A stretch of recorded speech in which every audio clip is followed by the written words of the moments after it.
और आप लोगों ने मुझको इतने ध्यान से सुना, इसके लिए मैं आप लोगों को शुक्रिया अदा करती हूँ और थैंक यू। महिला प्रकोष्ठ के अध्यक्ष जी ने योगिनी नीलम जी ने कहा कि हम लोग हर थोड़े टाइम पे मीटिंग करते रहें, जिससे कि एक दूसरे की हम लोग बातें सुने और अपने विचार उनके साथ रखें और एक दूसरे के विचारों से सहमत होकर जो भी उनकी समस्याएं हों उन समस्याओं का निदान करने का कार्य करें। जो हम लोगों के बस में है वो हम लोग करें, जो हम लोगों के बस में नहीं है उसको आगे ले चल के हम लोग उसका अपने निकालने के आगे अपनी बात रखें ताकि उन समस्याओं का निस्तारण हो सके।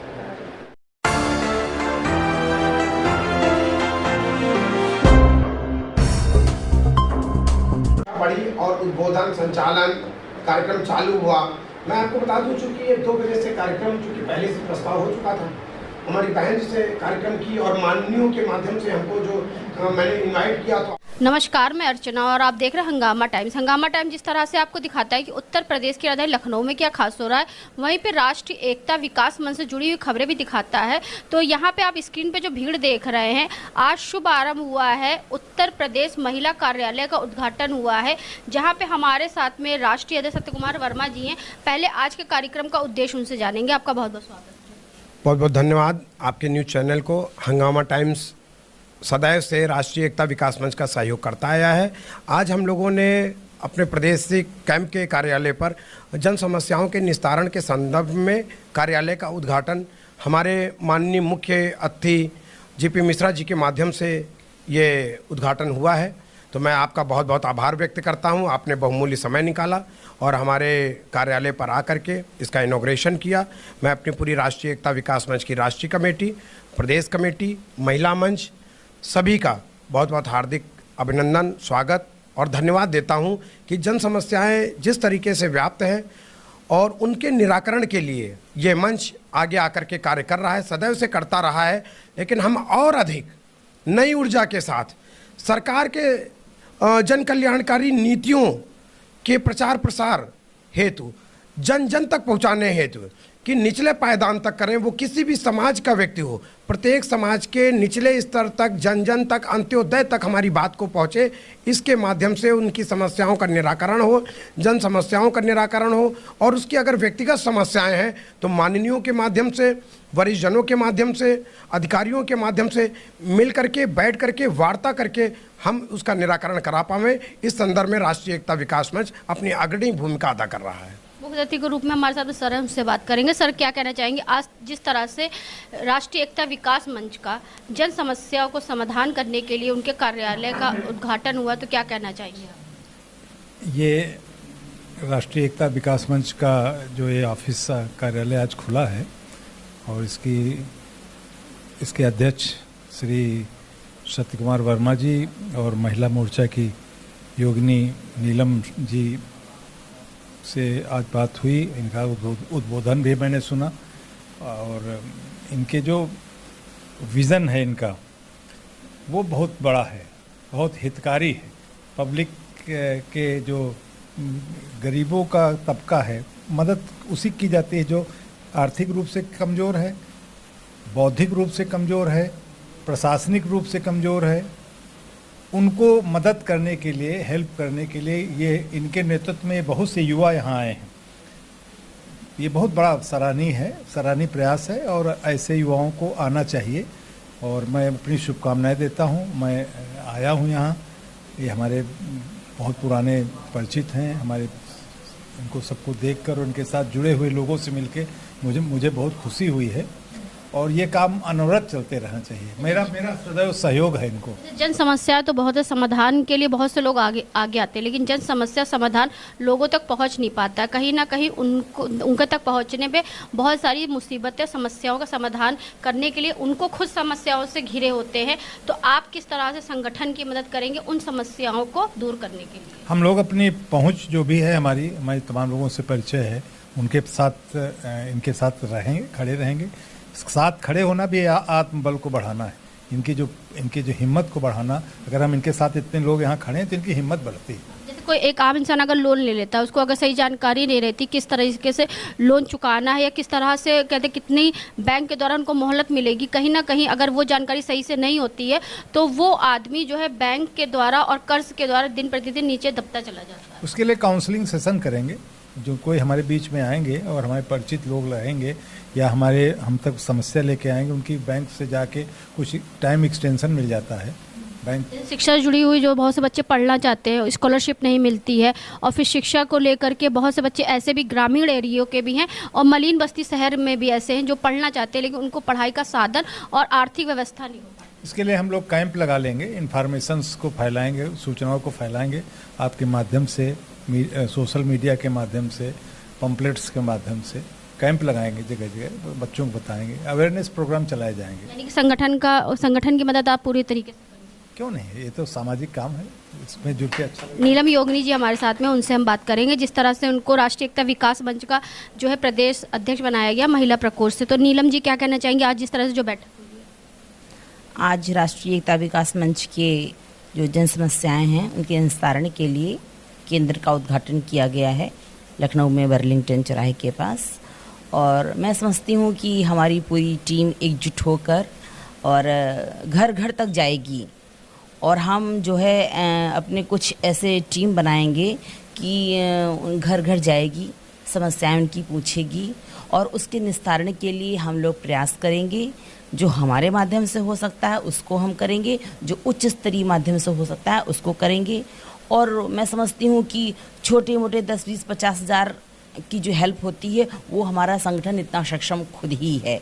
किसी को जो है अल्ट्रासाउंड नहीं हो रहा, किसी का बीमारी का कोई प्रॉब्लम है, किसी का डिलीवरी का कोई प्रॉब्लम है, तो ये सब समस्याएं तो हम लोग अपने पॉकेट मनी से भी कर सकते हैं। सबसे बड़ी समस्या ये होती है कि उत्तर प्रदेश जैसे लखनऊ राजधानी है उत्तर प्रदेश की, तो इसमें 9 विधानसभा हैं, उत्तर प्रदेश में 75 जिले हैं, लेकिन महिलाओं की सबसे बड़ी समस्या ये है कि अगर महिलाओं के साथ में कोई भी ऐसा वारदात हो जाती है, पुलिस कंप्लेन यानी कि FIR दर्ज नहीं होती है और उनका मुकदमा जो है सीरियस नहीं लिया जाता है।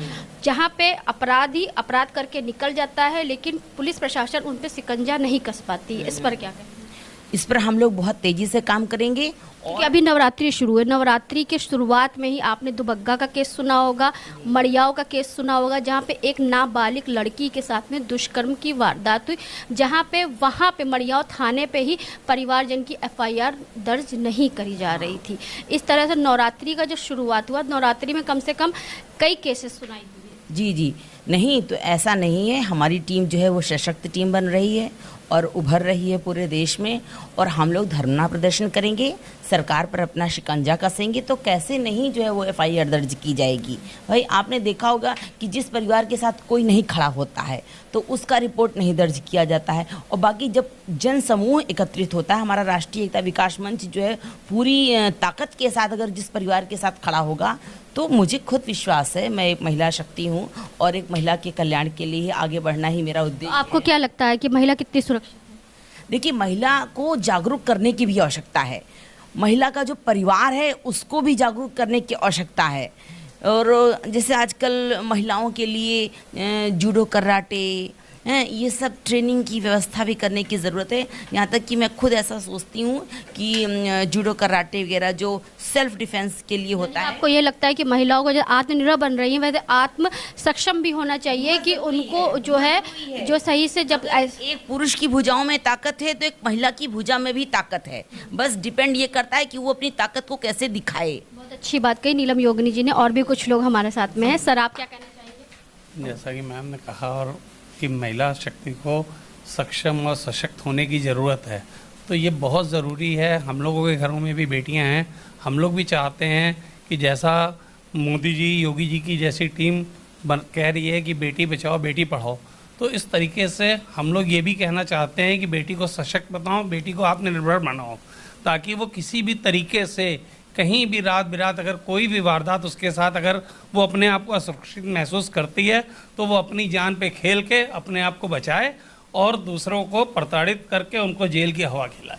जन समस्या के लिए आपका ये केंद्र की ओपनिंग हुई, इसलिए हम जन समस्या ही आप लोगों से पूछ रहे हैं, क्योंकि जिस तरह से 2017 में जब योगी सरकार आई थी तो जनता दरबार लगता था, लोग दूर दूर से आते थे अपनी समस्या का समाधान करने के। लेकिन आज भी जो है कालिदास मार्ग पर जनता जाती है लेकिन समस्या का समाधान नहीं होता है।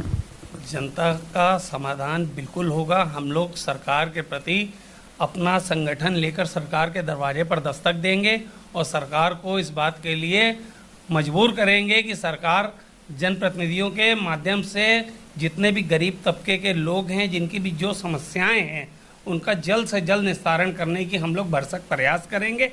हमारी टीम एक सशक्त रूप में उभर रही है और इसको हम लोग आने वाले आप दिनों में देखेंगे, बड़े पैमाने पे इसका आयोजन होगा और सब एक संयुक्त रूप से एक संगठन तैयार होगा। जैसे अभी एक सवाल और पूछेगी, जैसे कल या परसों के पेपर में निकला, जब सपा की बैठक हुई थी तो उन्होंने एक प्रलोभन दिया कि हमारी सरकार आएगी तो सालाना महिलाओं को 40,000 रुपये मिलेगा। तो ये कागजी जो वादे होते हैं तो ये कितने सही होते हैं? कागजी वादों पे मैम भरोसा बिल्कुल हम लोगों को शुरू से ना रहा है ना आगे रहेगा। तो सबका साथ सबका विकास कितना हुआ? सबका साथ सबका विकास ये बहुत हद तक कामयाब हो रहा है और हमारे 10 गुरुओं ने हम लोगों की गुरु ग्रंथ साहब की वाणी में लिखा हुआ है, सेवा करत होय नहीं कामी तिसको होत प्राप्त स्वामी। तो हम लोग सेवा के भाव से जितनी भी सेवा हम लोगों से हो सकती है तन मन धन से, वो हम लोग आगे करने का कार्य करेंगे और हमारी टीम इस कार्य को आगे बढ़ाएगी। आज का आयोजन में बहुत अच्छा हुआ है और अगर हम लोग चाहेंगे, सब लोग साथ मिलकर अगर काम करेंगे तो सारी समस्याएं सुलझ भी जाएंगी। ऐसा है, लेकिन हमको लोगों के साथ दौड़ना पड़ेगा, जाना पड़ेगा और जहां पर हम जा नहीं सकते हैं वहां पे उनके फोन नंबर लो, काल से बात करो। ऐसा नहीं है जैसे कहते जनता दरबार लगता है देखा नहीं जाता, लेकिन अभी हम 5 दिन के अंदर चारों तरफ दौड़ चुके हैं। मैं स्वयं गई जनता दरबार में अपनी ही समस्या लेकर के। एक दफ़े हमको कहा गया आधार नहीं लगाए थे, तो फिर मुझे कहा गया कि ऐसा एक दफ़े जाने के बाद दोबारा नहीं जाने दिया जाएगा। हमें क्यों नहीं जाने दिया जाएगा? मेरा आधार वहाँ रह गया है, वहाँ बस से हमको लाया गया था। यहाँ तुरंत जो है जाके फिर हमने कहा कि बस से गए, फिर उसी वहीं गाड़ी हमको छोड़ी। उसके बाद फिर वहाँ से अपनी गाड़ी से लेके आधार लेके आए, फिर जनता दरबार में गए तो पूरी बाकायदा सारी समस्याओं को वो दिया। उसके बाद आज भी अभी सुबह कल शाम को 6 बजे हमारे विधायक बम्बालाल जी थे, वो हमको सुबह रात में फ़ोन किए कि मैडम कहाँ हो, और ऐसा है कि संडे को सफ़ीपुर आ जाइए। हम कहा सर मेरे पास इतना टाइम नहीं है, मैं संडे तक का इंतज़ार नहीं कर सकती हूँ। तो कहें कि कैसे मुलाकात होगी? तो हम कहें कि आप बताइए कैसे होगी, क्योंकि वोट तो मैंने आपको दिया है, आपका जिला है। तो उन्होंने कहा ऐसा है सिंगार नगर में मिल सकती हो 11 बजे। हम कहा हाँ यहाँ मिल सकते हैं। तो सुबह 11 बजे उनसे भी मिल के आए, उनका भी एप्लीकेशन सब दे के आए, कहें चलिए ठीक है। एक हफ्ते तो जनसाधारण ये हम पर भी लागू होता है कि हम कैसे हैं। अगर हम चलते हैं अकेले तो हमको भी अपनी सुरक्षा अपने हाथ देखनी है कि हम कैसे चल रहे हैं, कैसे बात कर रहे हैं। आज हमको 20 साल लखनऊ के अंदर रहते रहते हो गया, लेकिन किसी की हिम्मत नहीं हुई कि आज हमसे रात में भी निकलते हैं, 2 बजे तक घर पहुंचते हैं। इस समय एक दिन सत्या से बात भी हुई थी, हमको जब से गाड़ी मिली हम ओला भी चलाते हैं। हम अच्छी बात, शर्म नहीं करते हैं। शर्म किस चीज़ का? मेहनत करते हैं, किसी से भीख। अच्छी बात कही आपने। आप क्या? हम यही कहना चाहेंगे कि राष्ट्रीय एकता विकास मंच बहुत अच्छा काम कर रहा है, बहुत अच्छा कार्य कर रहा है। और जैसे मैम ने बोला कि बहन बेटियों के लिए, तो सेम कार्य हम लोग भी करते हैं कि पेशे से सर से जुड़े हुए हैं काफ़ी टाइम से, और एक गौ रक्षक भी हूँ, गौ तस्करों को भी पकड़ता हूँ। दूसरी बात ये अभी आपने जो केस बताया दुबग्गा वाला जो हुआ है, जो हो रहा है, हम लोग सपोर्ट करते हैं कि जितने हमारे युवा हमसे जुड़े हुए हैं 200-500 उनको लेके अगर ऐसा कहीं केस होता है तो हम वहाँ पहुँचते हैं, धरना देते हैं, थाना हो चाहे मुख्यमंत्री तक जाना हो, ये आश्वासन देते हैं कि हम आपको न्याय दिला के रहेंगे। इसकी गारंटी हमारी है, क्योंकि अगर आज हम अपनी बहन बेटियों के लिए आवाज़ नहीं उठाएंगे तो कौन उठाने आएगा? ये देश हमारा है और इस देश का जो कार्यभार है वो हम ही को संभालना होगा। तो ज़्यादा कुछ नहीं कहूँगा, इतना ही कहूँगा कि ज़्यादा से ज़्यादा नागरिक आगे आएँ, सभी लोग एक हो। Thank you. विनोद जी आप क्या कहना चाहेंगे? कार्यक्रम आज अच्छा कार्यक्रम था, एक अच्छी शुरुआत थी। हालांकि इसको शुरुआत ऑफिशियली कह सकते हैं, हम लोग तो पहले भी इस तरीके के कार्यक्रम करते हैं और मदद करते रहते हैं जो हमसे लोगों से बन पड़ता है। आज महिला शक्ति में और इजाफा हुआ है, थोड़ा और ताकत मिली है। तो योगिनी नीलम जी को क्या शुभकामनाएं देना चाहेंगे? देखिए, वो बहुत ही सशक्त महिला है, उनके बारे में जितना हम कम समय में जान पाए हैं, और जानने के लिए कम समय पर्याप्त होता है, तो उनके लिए तो ये उनका तो कारवां आगे चलेगा ही, और उनके आने से राष्ट्रीय एकता विकास मंच को बहुत ही ताकत मिली है और ये ताकत बढ़ती जाएगी, आप इसको देखेंगे। और हाँ, एक चीज़ जरूर कहूँगा कि अभी आपके जो सवालात हो रहे थे महिला सशक्तिकरण, मुझे ये बड़ा कष्ट होता है जान करके जब लोग महिलाओं को कमज़ोर करके कहा जाता है, अरे साहब महिला तो बड़ी कमज़ोर है। भाई सवाल ये है कि अगर मैं अपनी बात कहूँ, मैं ये मेरे निजी विचार हो सकते हैं, किसी को अच्छे खराब लग सकते हैं। अगर एक हिंदू एक दर्शन है, पहले मैं किसी जातिवाद में विश्वास नहीं करता, हिंदू एक दर्शन है, जीने की कला है। अपने को हिंदू कहते हैं, हिंदू के नियमों का पालन नहीं करते। एक भी हमारे यहाँ देवी देवता बताइए जो बिना हथियार के हो, लेकिन धर्म की रक्षा के लिए। हनुमान जी, दुर्गा जी, अरे दुर्गा क्यों ना बनो, आप अबला बनने की जरूरत नहीं, आप सबला बनिए, खुद निपटिए। ऐसे राक्षसों को तुरंत सबक सिखाइए, पुलिस के भरोसे नहीं। और एक आपका भी दायित्व बनता है, आपका दायित्व बनता है कि आप देखिए, चाहे पहले वाले केसेस, जो भी केसेस हुए, जहाँ कहीं FIR नहीं लिखी गई, वहाँ अगर मीडिया, ये सरकारी मीडिया की मैं बात नहीं करता, अब सारा दारोमदार आप सबके कंधों पर है, इसको ठीक से समझ लीजिए। ये स्वतंत्रता, मीडिया की स्वतंत्रता की लड़ाई का दौर चल रहा है। आप जहां बात उठाएंगी वो बात बहुत दूर तक जाएगी। आप लोग बात उठाएं और थाने में FIR ना लिखी जाए। दूसरी एक जरूरी बात यह है कि गुरु जी ने जैसा बताया, शिक्षा का बहुत अभाव है, थोड़ा अभी भी अभाव है भाई साहब। शिक्षा अगर ठीक से होगी तो आपको पता होगा कितने तरीके से FIR लिखी जा सकती है। FIR न लिखने वालों को भी दंडित किया जा सकता है। हम कोर्ट से लाग सकते हैं, कोर्ट में समय लगेगा। इसके पहले आपका जो माइक है, अरे बहुत क्रांति की ये चीज़ है, चौथा स्तंभ है भाई, इसको चौथे स्तंभ की पहचान देने का दायित्व तो अब आप लोगों के ऊपर है। वो वाली मीडिया नहीं जो वहाँ बैठ के सेटेलाइट वाली बात करती है।